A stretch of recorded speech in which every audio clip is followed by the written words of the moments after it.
Hello, thanks for watching this tutorial about insurance claims, payments, and reports in PracticeWeb.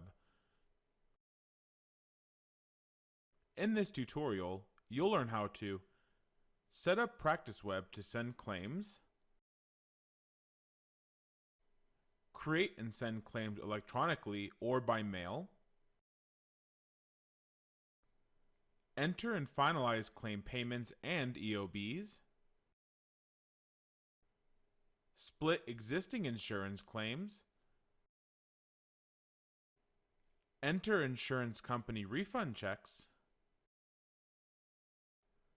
and using reports to track claims and payments.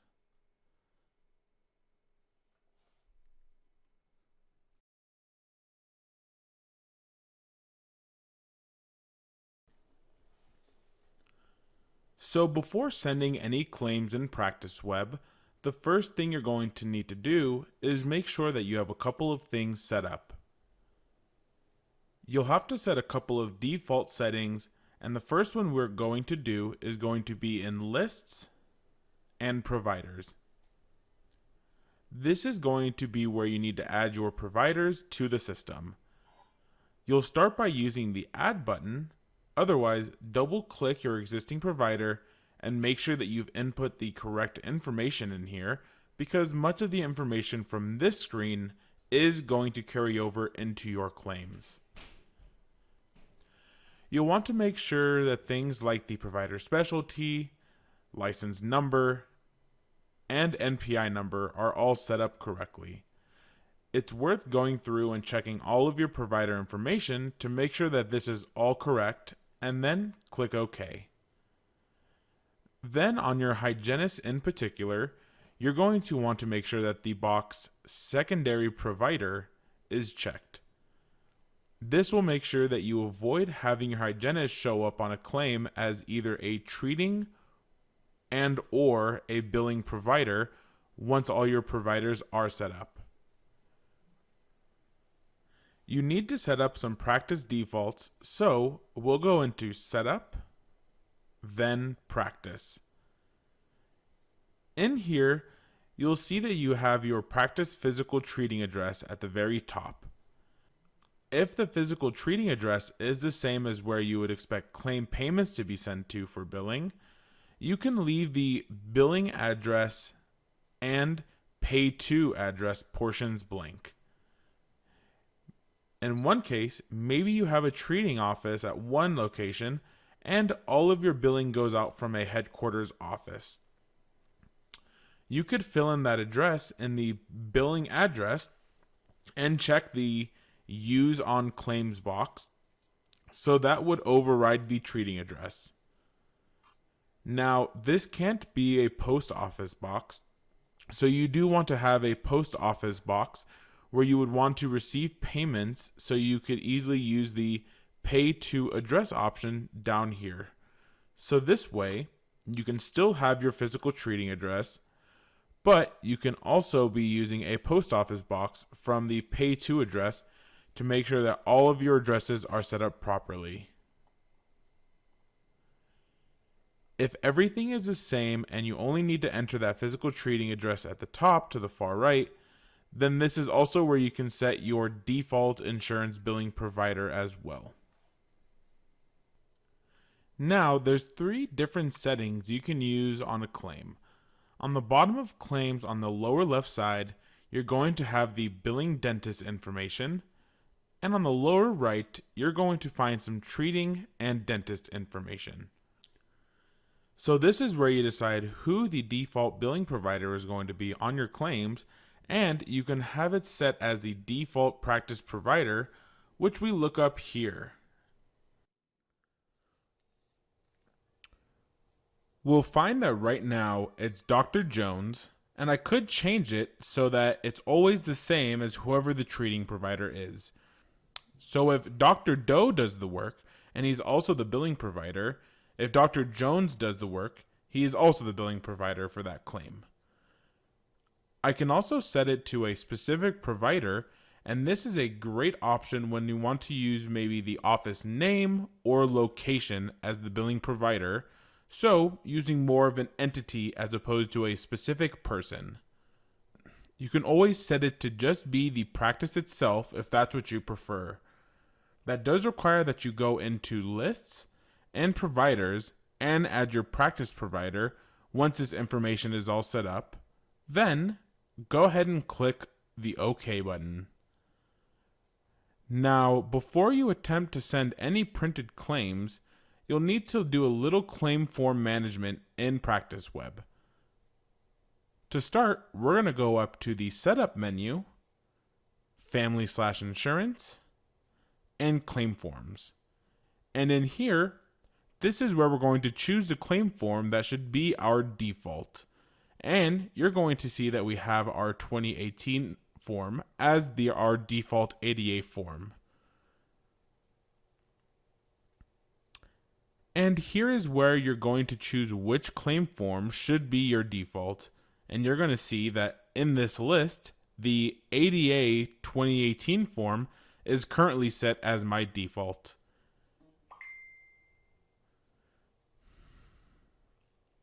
If you need to choose a different default, you can highlight it and choose the Set Default button. I'll go ahead and set it back to my 2018 form, and then you can also reassign as needed. So if you have any insurance plans still using the ADA 2020, So if you have any insurance plans still using this ADA 2012 form, and I know I want everybody to be using the 2018 form, I could come over here and say to reassign all of these from the 2012 form to my 2018 form. Now when I hit the reassign button, it will change those plans and I can click OK to finalize. Once your claim forms are properly set up, you can close out of this window. For electronic claims, if you plan on sending electronic claims, you must first make sure to choose a clearinghouse. You'll need to be registered with the clearinghouse that you intend to use, and some of the ones that we recommend are Dental Exchange and Renaissance. For more information on different clearinghouses, you can always call our support line listed below, but basically a clearinghouse is going to simplify the process of submitting claims electronically, so instead of having to set up a direct connection to every carrier you bill, you can simply connect and send your claims to the clearinghouse, who will then direct your claims to the correct carriers.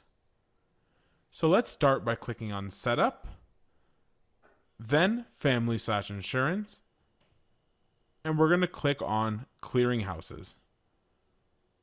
In Practice Web, you need to select or set your default dental option.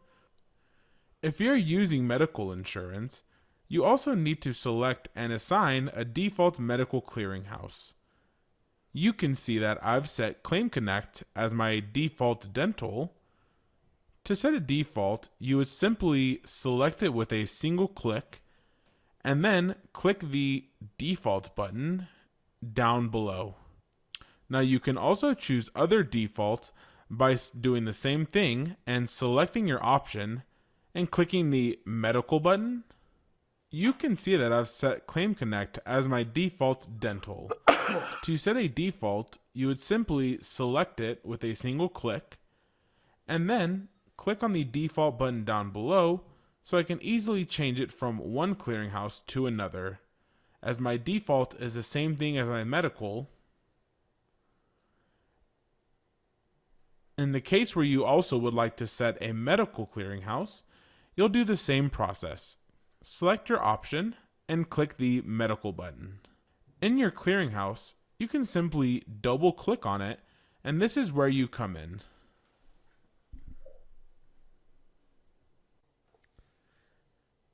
In your clearinghouse, you can simply double click on it, and this is where you can set all of the information for your clearinghouse, paying special attention to the claim sending format. The format is going to control what information gets sent to the clearinghouse, so it is recommended to check with your clearinghouse and see what format exactly that they are expecting.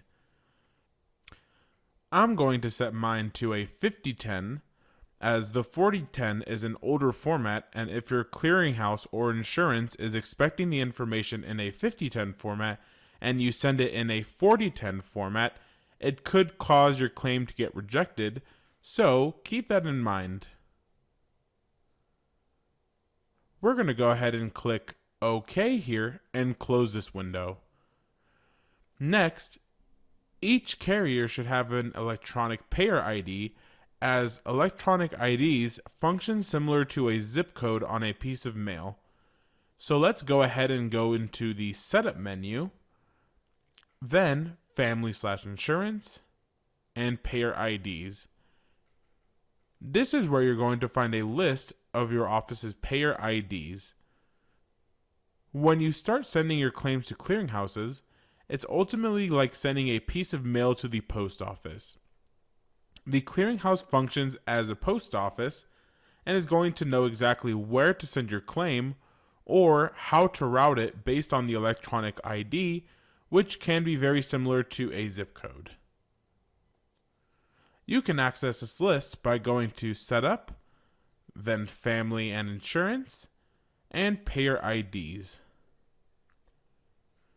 Searching and finding your carrier in this list can also be accessed from within the insurance plan, so each plan can be edited by double-clicking on the insurance plan, and you're able to add an electronic ID or search through the list of IDs again. And it's also accessible from within the insurance carrier. So you can go to Lists and Insurance Carriers and assign the ID at the carrier level. So you'll see again, here is your electronic ID.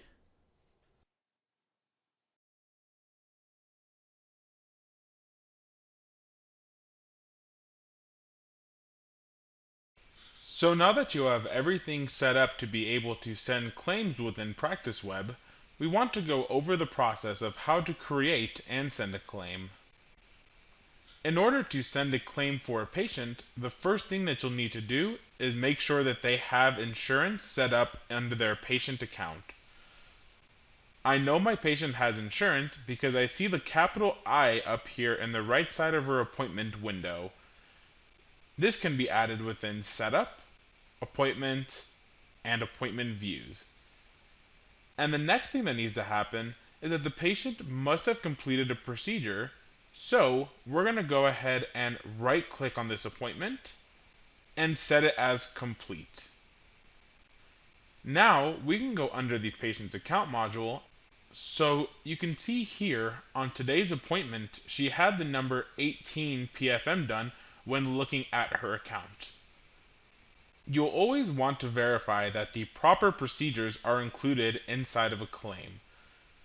When you just come in and use this button, I recommend always selecting your required procedures first.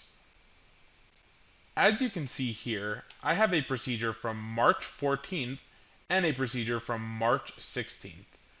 So I may have neglected in creating a claim for this procedure on the 14th in this case.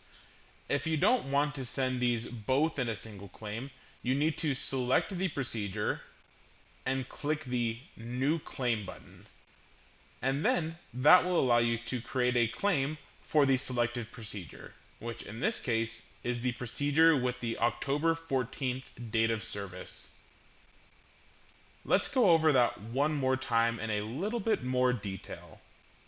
I am selecting the procedure from March 16th, and I can hit the New Claim button before I save this claim. If I need to, I can click the drop-down arrow to the right of the New Claim button, and I'll be able to choose if this patient has medical insurance or another insurance type, or if I want to create the secondary claim for some reason, I could come in here and choose which type of claim I want to create for this patient. So I will just hit the New Claim button, and in this new Edit Claim window, if PracticeWeb is properly set up, most of the information will not need to be changed at the top, so you're going to see the claim status right now is set as Waiting to Send.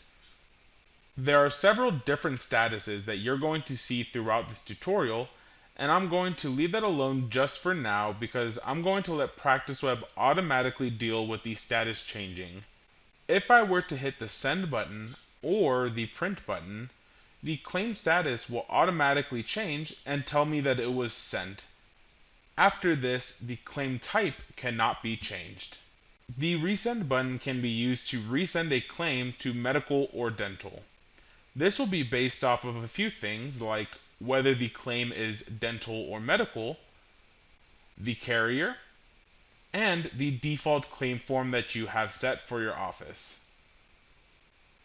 This can be changed whenever you would like from the billing provider list, and this list will automatically populate based on the practice settings that we had set up earlier in this tutorial. I can change that anytime I need to, and the treating provider will be based on whoever the provider was assigned for each of the procedures. Insurance information will automatically populate into PracticeWeb and is not typically changed in here. To change it, you will have to go to the Family module, and at the bottom, you'll have the opportunity to preview your claim. A preview will show you what the printed claim is going to look like, so you can verify that everything looks correct. You can print the claim, and you also have the send button. What I'm going to do for now is I'm going to leave the status as waiting to send, and I'm going to click OK. And that's going to batch it, so later on I can send all of my claims at once rather than sending them individually. When I click OK, PracticeWeb is going to do some checking on the claim to make sure that there's nothing that is going to cause it to fail. And if there is, it'll give you a pop-up like what you see here that some changes may need to be made in my database. I can say OK, and it will still create my claim and leaves it here with the data waiting to send status. Now let's go back to our appointments module and select our patient Dave Kalpesh. I know John has dual coverage and I want to go over making claims for a patient with dual coverage, so let's go ahead and complete John's procedures for today and right click and set complete. Move over to the account module, and now we have the procedures from today's appointment all sitting here with an unsent status like I showed earlier. The new claim button will automatically create a claim for all unsent procedures. The new claim button will automatically create a claim for all unsent procedures when I do this.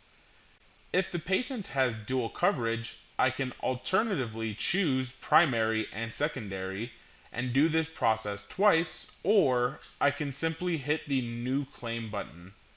So you see here, I have my primary claim from Aetna waiting to send, and I also have my secondary claim from Blue Cross Blue Shield, which has a status of hold until the primary is received. It's worth noting that when I do receive payment on the primary claim, PracticeWeb is going to remind me that there is a secondary claim that still needs to be paid or sent out. So now that we have created several claims and we've got them with the status of waiting to send, let's move to the Manage module where we're going to go over how you can choose to batch claims instead of just sending them immediately from within the claim window. We can hit the Send Claims button, and all of the claims that we've created with the status of waiting to send are going to be sitting in here in our Send Claims area. We can easily determine if a claim was supposed to be sent via paper, as maybe this carrier does not accept electronic claims and we need to mail this form.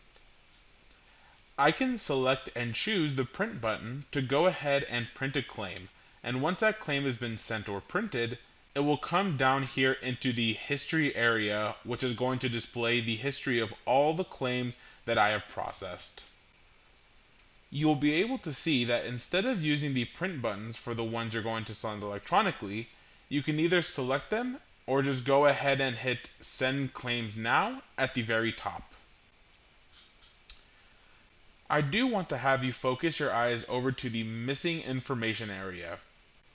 Right now, this says that it will validate when sending, which means that it's going to check for anything that may be wrong with the claim before actually sending it out. This is a great option for large offices, but in some smaller offices, you may want to go ahead and have that validate when you load this page, so it gives you a list of what is missing. There is a setting in PracticeWeb that I would like to show you, so we're going to head over to the Setup, then Module Preferences. Under the Manage Module tab, we can tell the Claim Send window to validate every time we load it. Keep in mind that if you're a very large office with a lot of claims, this can cause slowness. In this case, I'm going to go ahead and check and say OK. And now, when we head back to the Send Claims window, you're going to see here that upon opening it, it automatically did some checking for us. Here, it's going to tell me that I do have some missing information that needs to be filled in before I can send those claims. To the right of the Send Claims button is a drop-down, so if you have more than one clearinghouse that you want to be able to send to, you can select those here. The Get Reports button is a way to get reports back from your clearinghouse. While not all clearinghouses in PracticeWeb will support the Send Reports function, some may just have a portal that you will need to log into, and some will also be able to send the reports back through PracticeWeb. The best way to figure out if your clearinghouse supports this feature is to just check with your clearinghouse. So, if you need to be getting reports, to do that, you will go ahead and click down here on the History section, and from here we can actually filter out by date, so you can go back as far as you may need. To see claims that have been sent or what's been received, you can filter it out by type.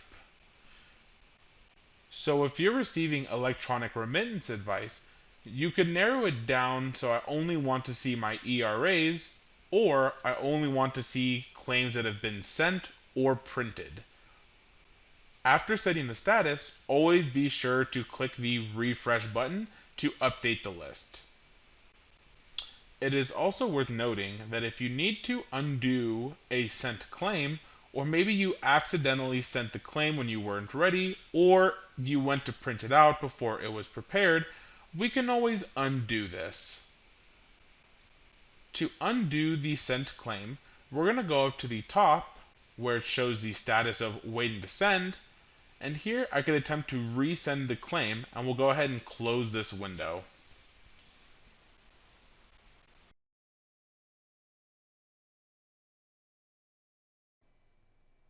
Now we're going to move on to how to receive payments to a claim and how to enter an insurance payment. So, we're going to start by pulling up our patient, Mr. Kalpesh, for whom we have an EOB. For Mr. Doe, his date of service is 10/15. So, keep in mind that in PracticeWeb, when you're posting insurance payments, it's important to note that you don't use the payment window in the upper left corner. The payment button is for patient payments only, and when you want to receive a credit card or cash payment. For payment on a claim, you're going to have to come back to the original claim and open it up by double-clicking on it. In the upper right corner, you have payment entering options, and the three that are available are as total, by procedure, and supplemental. I'm going to go over supplemental a little bit later. If you were to choose the by total option, you would basically just put in how much was paid on the claim in PracticeWeb.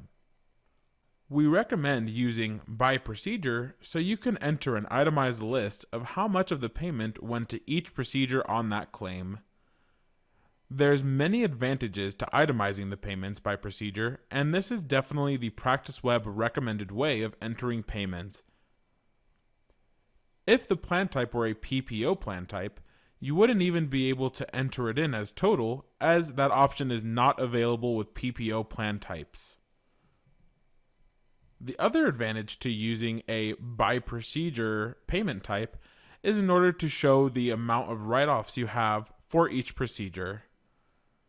So we're going to go ahead and click on the By Procedure button to receive a payment that's going to prompt the Enter Payment window to open up.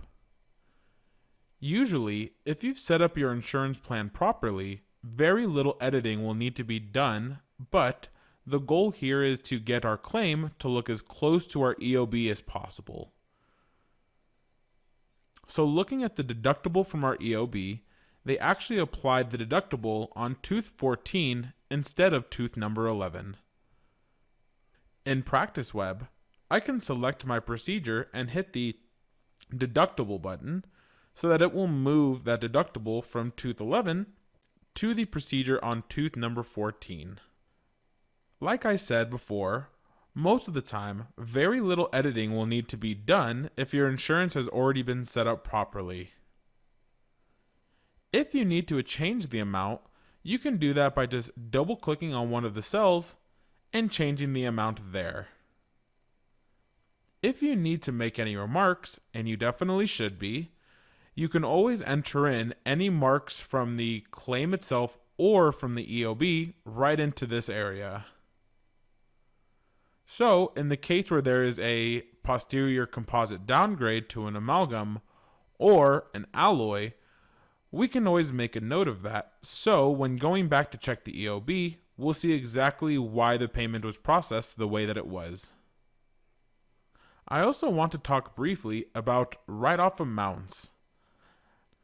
When using the write-offs button, I definitely recommend using it, but erring on the side of caution, just because the write-off button will automatically calculate write-offs from the difference of what has been paid by insurance. So, if the patient should owe any portion of the remaining balance after your insurance payments, then you should not use this button.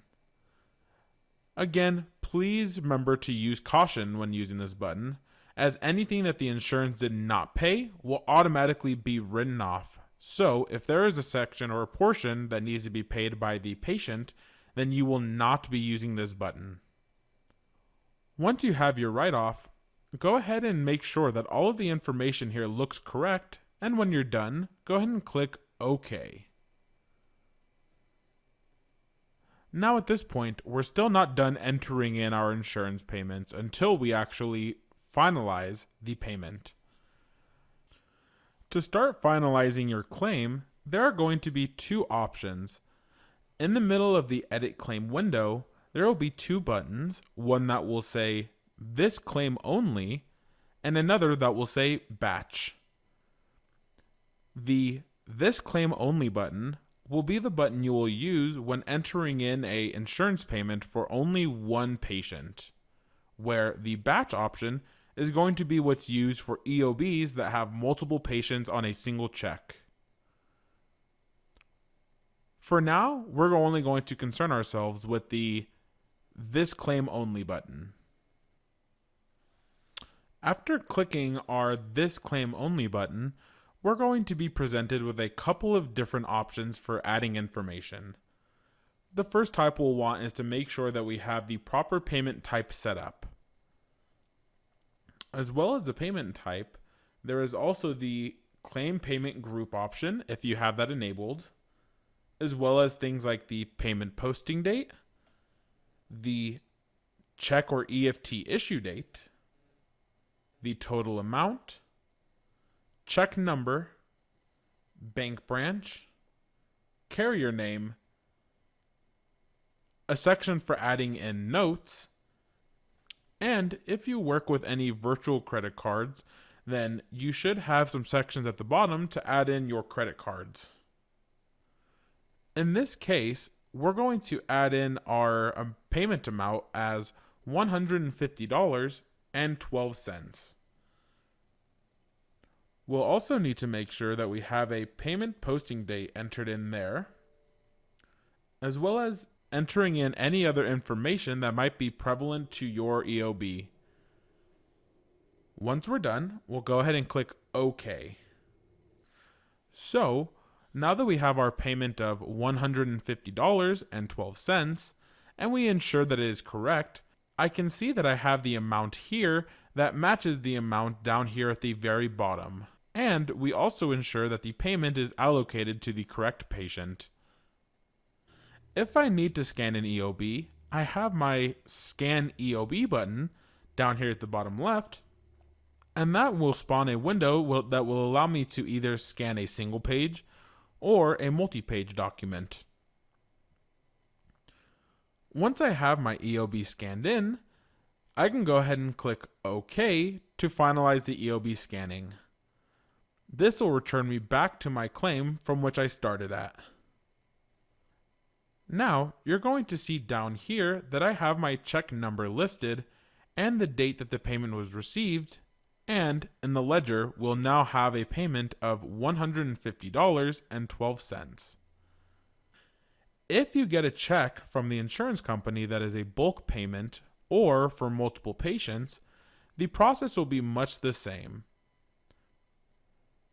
You'll come into the claim and you'll enter in your payment by procedure. However, the difference will be that at this point you will not finalize your payment. Instead, you're going to go ahead and close out of that payment, proceed to the next patient, and enter in their payment in the same way, repeating this process until you get to the very last patient on your EOB.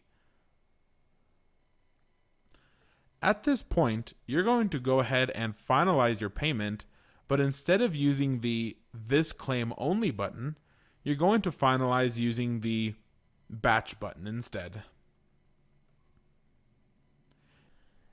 If you would like some further assistance with the entering of insurance payments, please feel free to give us a call at our support line anytime.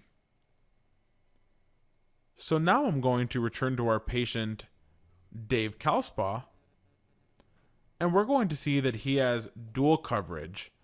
So in this case, I'm going to go over the processing of payments for an outstanding primary claim. So we're going to go ahead and double click on his primary claim. Then we're going to come up here and you're going to see that he has a PPO percentage plan. So the As Total button is grayed out, as I had mentioned earlier.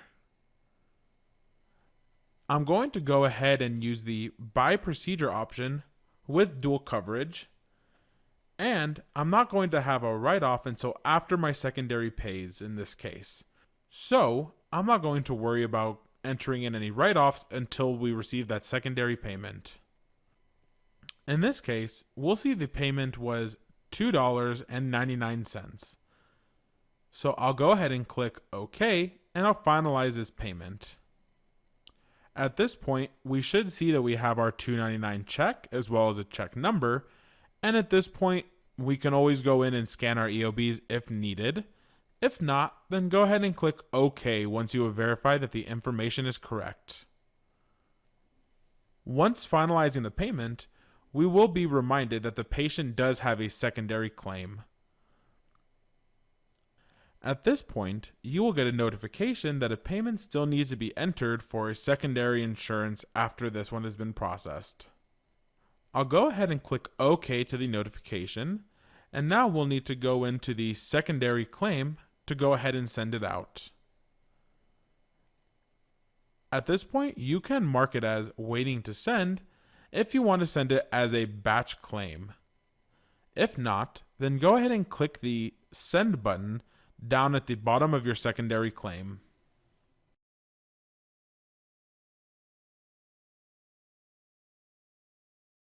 There may be a time when you receive an EOB where the insurance paid on some procedures but not on others. So in this case, you may want to split the claim, so we'll go ahead and cover that now.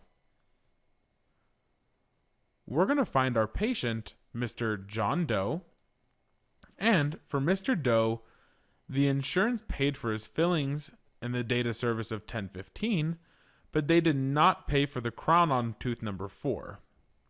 So what I can do is, before I receive the payment, I can select a procedure that they didn't pay on and use the Split Claim button to remove that procedure from the claim.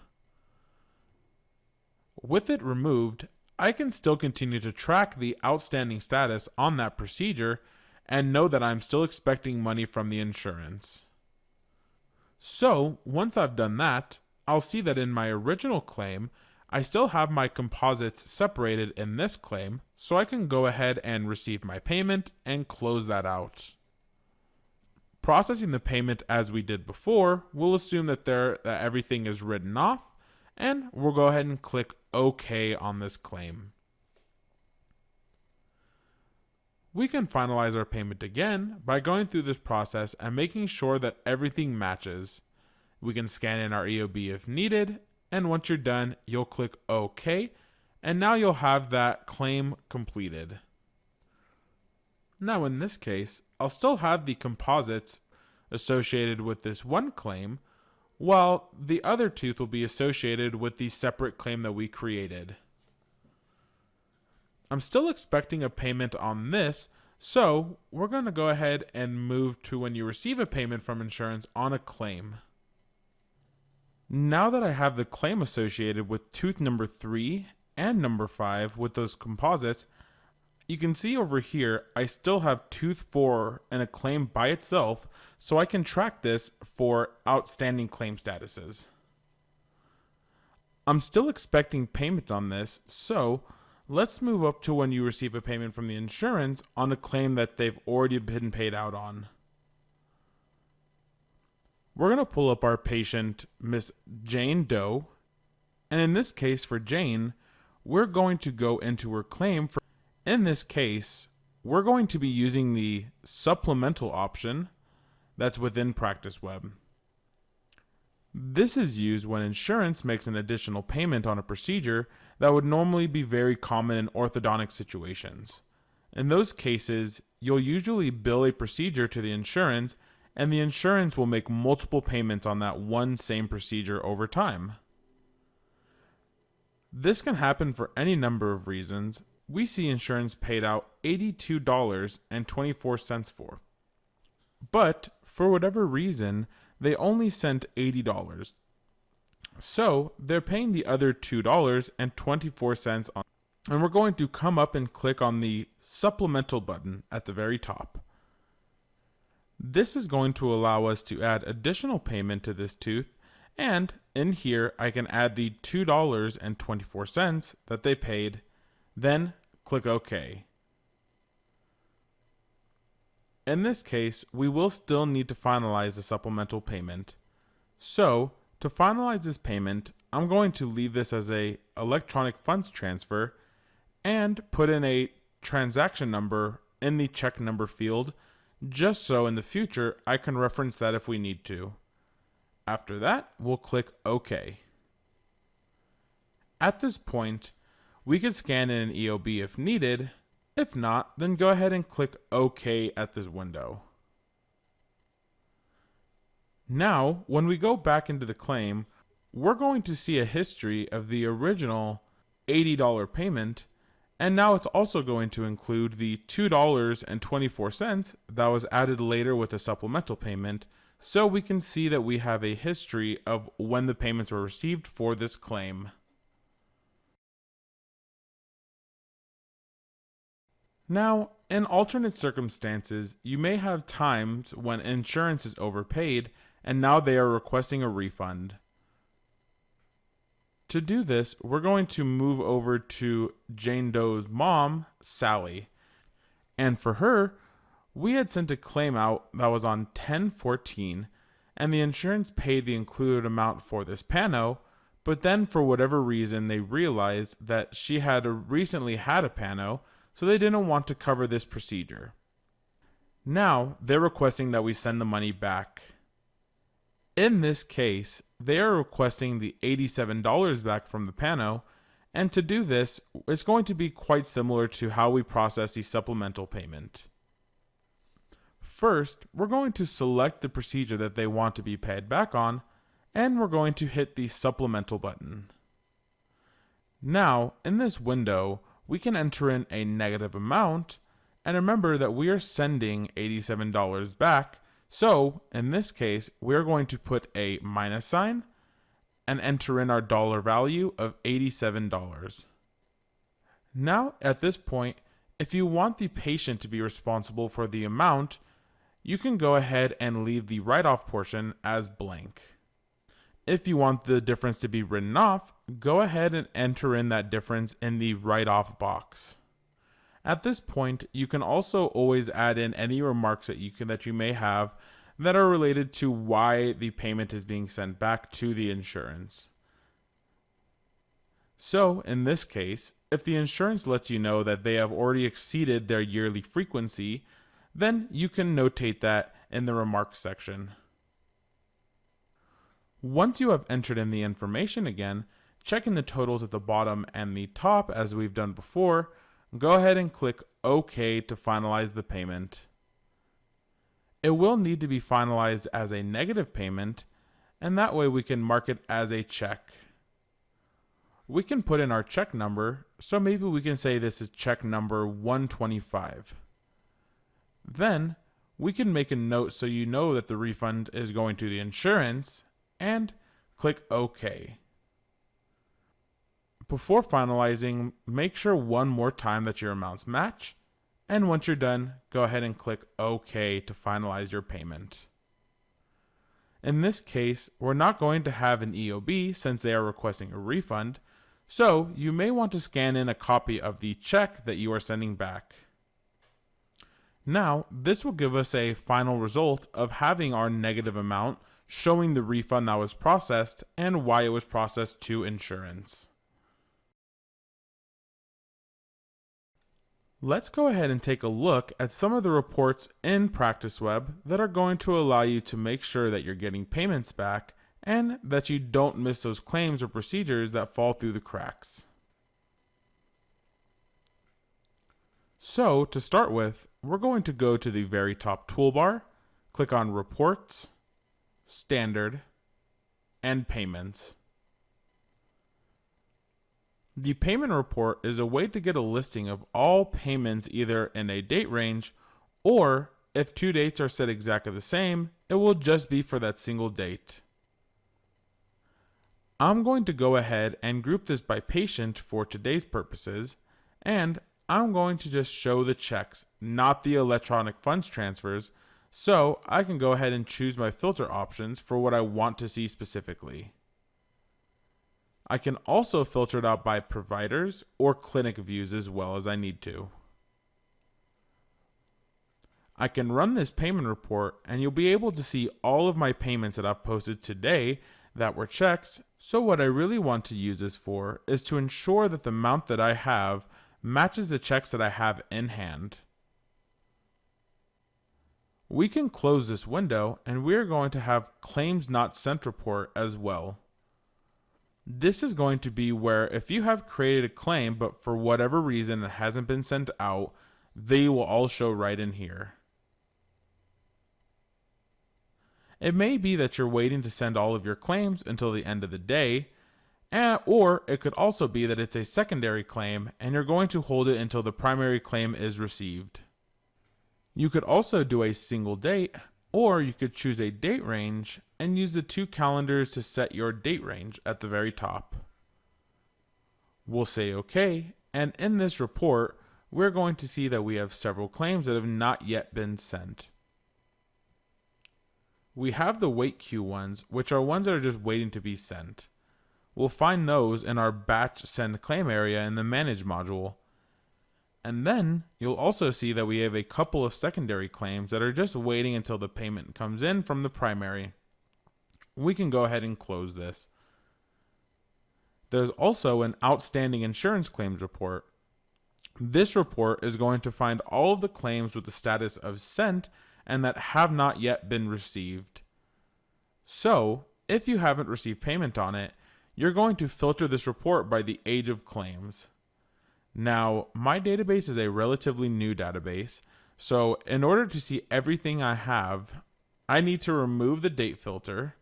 But if you wanted to see everything that was over 90 days old, keeping in mind that the days old is based on the date sent, not the date of service. Now, my database is relatively new, So in order to see everything I have, I need to remove the date filter. If you wanted to, you could see everything that was over 90 days old, and you could put in a date, keeping in mind that the days old is based on the date sent, not the date of service.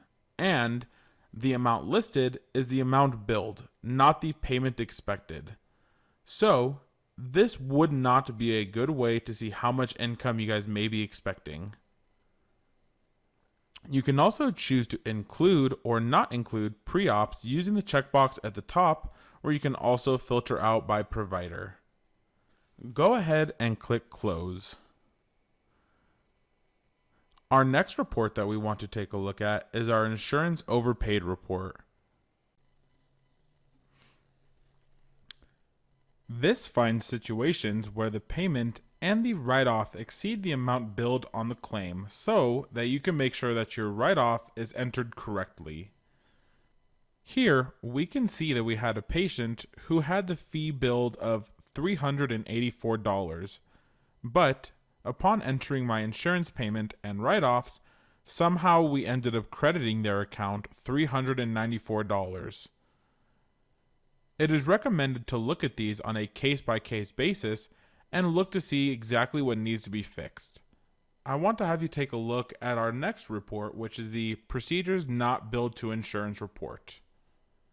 This report is going to allow you to see procedures that have not been completed for patients who have insurance, but still have a status of unsent, indicating that their claim has not yet been sent. So, let's go ahead and just do a date range, so you can do a single date or a span of dates if you like, and we'll run this report to see if we get anything back. And it does look like our patient has that procedure that has not yet been billed to insurance. So we'll go ahead and take a look at her account, and we'll see that we had not sent out the claim to the insurance yet.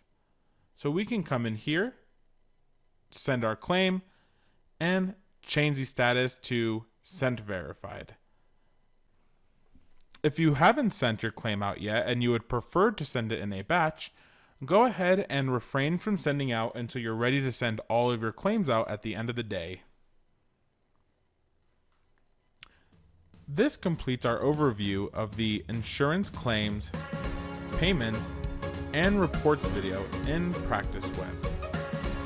If you have any questions about something that was not covered in this tutorial, please call our support line at 800-845-9379, option 2. Or feel free to email us at support@practice-web.com.